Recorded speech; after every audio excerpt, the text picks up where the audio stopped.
আমাদের খুশির গল্পলোক চ্যানেলে আরও একটি নতুন গল্প নিয়ে ফিরে এলাম। আজকের গল্পটি হল চালাক খরগোশ ও আত্মবিশ্বাসী কচ্ছপ। এক সবুজ শ্যামল বন ছিল। বনটা ছিল এমন এক জায়গা যেখানে সূর্যের রোদ যখন পাতার ফাঁক দিয়ে পড়ে তখন সোনালি আলো ভেজা ঘাসের ওপর নাচতে থাকে।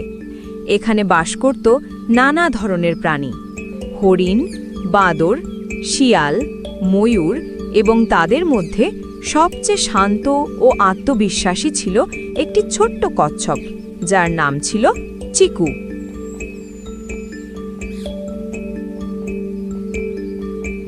চিকু ধীরে ধীরে হেঁটে যেত, কিন্তু কখনো দুশ্চিন্তা করত না। সে জানত ধীর গতিতেও যদি মনোবল থাকে তাহলে যে কোনো বাধা পেরোয়া যায়।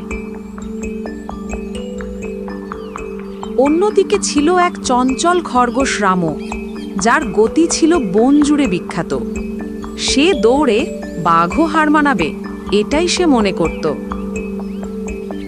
রামু প্রায়ই বলে, আমার দৌড় দেখলে বাতাসও লজ্জায় লাল হয়ে যায়। আমার মতো এই জঙ্গলে কেউ দৌড়াতে পারে না। এক সকালে রামু গাছের নিচে ঘুমন্ত চিকুকে দেখে হেসে বলল, হেই, এই ধীর চিকু, তুমি কি এভাবে বেঁচে থাকতেও পারো? চিকু ধীর গলায় উত্তর দিল, গতির সঙ্গে বুদ্ধি মেলালে তবেই জেতা যায়।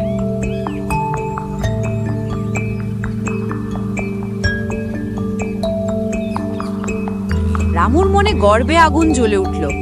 সে সঙ্গে সঙ্গে ঘোষণা করল, চলো দেখি, কাল সকালে নদীর পাড় থেকে পাহাড়ের গুহা পর্যন্ত দৌড় প্রতিযোগিতা হোক। সাহস থাকলে নামো।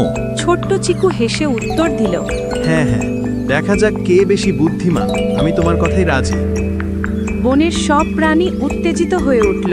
কাঠবিড়ালি, বানর, শেয়াল, ময়ূর, হাতি এবং পাখিরা ডাকল, হরিণরা লাফিয়ে আনন্দ করল। ভোরবেলা নদীর ধারে সব প্রাণী জড়ো হলো। ঘাসে শিশির, বাতাসে ঠান্ডা কুয়াশা।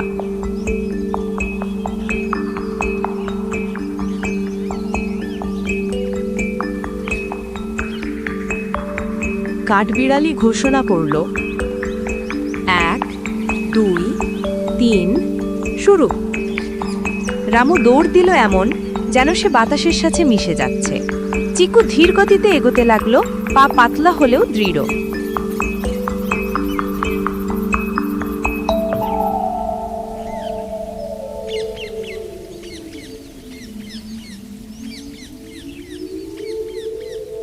রামু অনেক দূরে চলে গেল এবং সে ভাবল, এভাবে দৌড়ে আর কি লাভ? একটু বিশ্রাম নেওয়া যাক। সেই গাছের নিচে বসে চোখ বন্ধ করল আর মধুর ঘুমে হারিয়ে গেল।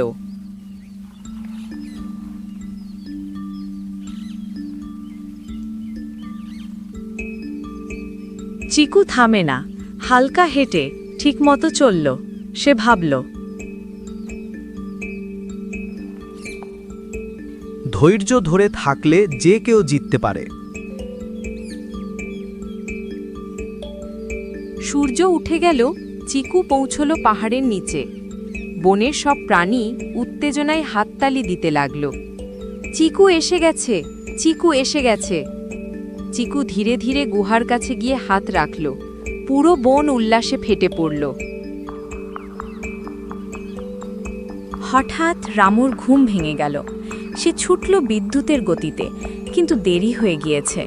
সে গিয়ে দেখল চিকু তার আগে চলে এসেছে এবং চিকু এই প্রতিযোগিতায় জয়লাভ করেছে। রামু তার নিজের ভুল বুঝতে পেরেছে। এই গল্প থেকে আমরা এই শিক্ষা পাই যে ধৈর্য ও আত্মবিশ্বাস হলো আসল শক্তি। গতি নয়, নিরন্তর চলার সাহসী জয় এনে দেয়। অহংকার করলে মাঝপথেই থেমে যায়।